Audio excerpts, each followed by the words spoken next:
most of my ground army. So now I'm trying to run away. He wisely stems up and chases me down. Great choice on his part.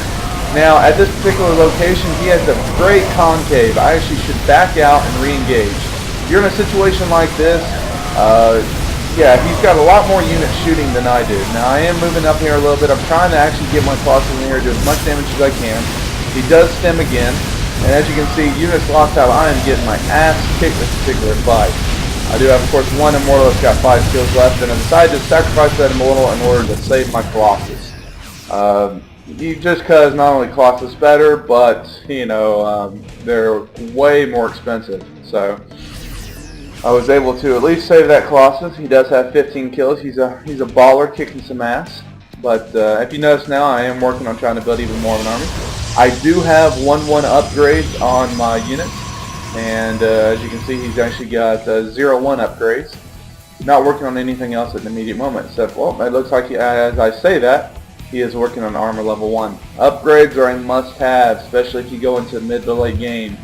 If you go up against someone that has an upgrade advantage on you and you have the same army, you will lose that. But if you notice me, like I always do, you guys know from experience, I love to do my double forges so that I can do double upgrades. It makes it so I know exactly where my upgrades are at all times, and it makes it so that, you know, I can keep track of them and not, you know, miss one, get the attack, and miss the defense. Harvester count, I'm at 62 to 56. I got this one up and going, about to put in some gas. As you can see, my mineral count is way higher than his, just because he's running off of 2 bases at the moment. And again, this one just about oversaturated. I really don't know what these SPs are doing. I guess they're long distance mining at the moment, which is a good idea. If you know that, you gotta be careful though, so that no one intercepts these and just destroys them. But if you have a wide amount of SCVs here that are just bouncing back and forth, you might as well long distance mine. Get you a little bit more resources and makes you more efficient in that regard. As you saw, I'm actually getting a couple of High Templar now. I got 2 of them warped in right here, and have actually done Sonic Storm.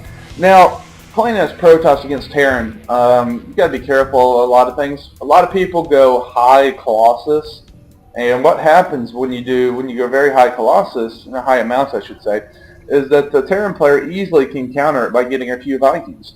So I'm trying to keep my Colossus numbers a little low. As you saw, that first attack, I only had 1. Reason behind that is I wanted to trick him, hopefully trick him I should say, into thinking I was going high Colossus build, so he would get a lot of Vikings. If he did that, I would switch right over like I did to High Templar, and use the High Templar to kill his army, and his Vikings couldn't do anything really against my ground army. And then I'll have a stronger ground army because of that. Now, I do end up having 2 High Templar right here. I am actually bringing them over to this planetary fortress. Reality is I should have brought them right here, but I do end up coming over here and actually dropping a couple storms on his SCVs. End up getting a few kills there, and then getting a couple more kills right at that point. The big thing is I got a couple of these mule kills. Now, we do have an engagement here. I actually do have Zealot legs finally, and as you can see, he's stemmed up, but I have Zealot charge, so I'm able to close the gap on this particular Marine Marauder ball, and I'm able to just come out victorious. I wasn't able to get any storms off because he did a great job with his Ghost and EMPing. So instead of just doing absolutely nothing with my High Templar, I morphed them into Archons, which, you know, Archons do extra damage to biological, which is awesome.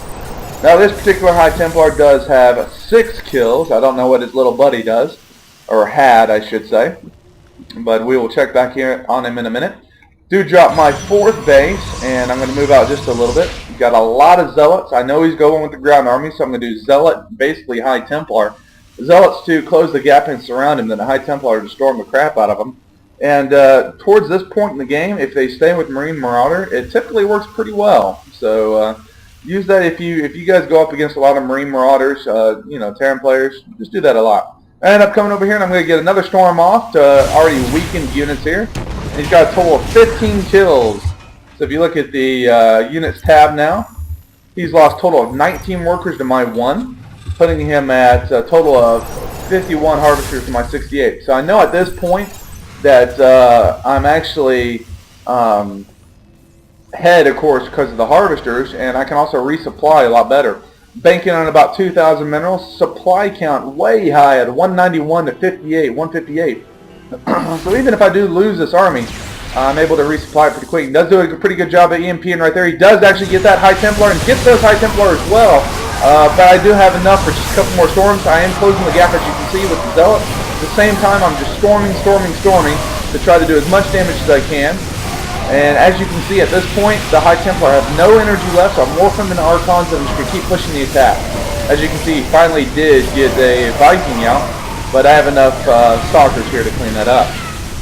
Now, as you can see, for the most part, Zealot charge, you get enough Zealots against the Marine Marauder Ball, you keep having to push them back, and you have the High Templar, also with occasionally harassing when you can. I don't think you really ever noticed that I had this High Templar over here. But just keep pushing the attack on the Terrans, and you should become victorious. Expand when you can. As you can see, this map is great for macro.